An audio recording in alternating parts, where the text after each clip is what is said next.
6 দিন মৃত্যুর সাথে পাঞ্জা লড়ে অবশেষে হার মানলেন জুলাই বিপ্লবের অগ্নিকণ্ঠ ওসমান হাদি।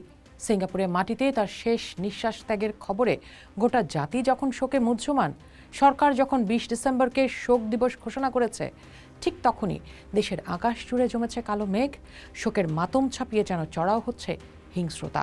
রাজনীতির মাছ উত্তপ্ত, অভিযোগের তীর উগ্র ডানপন্থী গোষ্ঠীর দিকে। বিএনপি মহাসচিব মির্জা ফখরুল ইসলাম আলমগীর এই পরিস্থিতিকে দেখছেন দেশের শত্রুদের কাজ হিসেবে। ফেসবুকে তিনি বলেছেন, হাদির মৃত্যুতে জাতি যখন সৃষ্টিকর্তার কাছে দোয়া করছে, তখন ডেইলি স্টার, প্রথম আলো আর সাংবাদিক নুরুল কবিরের ওপর এই হীন হামলা কারা চালায়?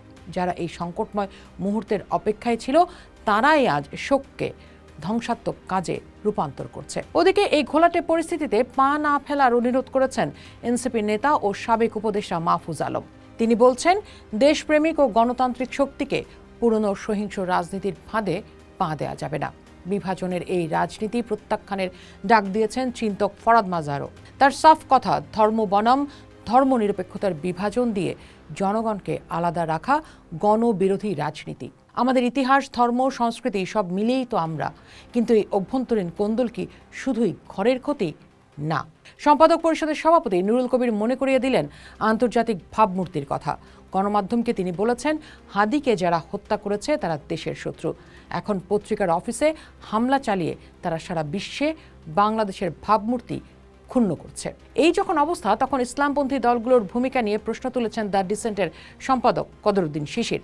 তিনি বলছেন, সামনের নির্বাচনে ক্ষমতায় যাওয়ার স্বপ্ন দেখা ইসলামপন্থী দলগুলো এই হামলার বিরুদ্ধে কতটা স্বচ্ছ অবস্থান নেয়, সেদিকে এখন কড়া নজর রাখতে হবে।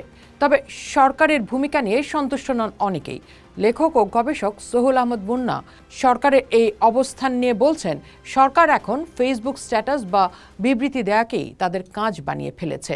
নিন্দা জানালেও উস্কানিদাতাদের আইনের আওতায় না আনাটাই যেন তাদের আসল স্ট্র্যাটেজি। চারদিকে যখন শোকের ছায়া, তখন এই পাল্টাপাল্টি দোষারোপ আর হামলার সংস্কৃতি কি ওসমান হাদির আত্মত্যাগকে ম্লান করে দিচ্ছে না? আমরা তাই প্রশ্ন রাখতে চাই, জাতি এখন কোন পথে যাবে? পোস্ট দেখুন, ভাবুন, করুন, পোস্টের সাথেই থাকুন।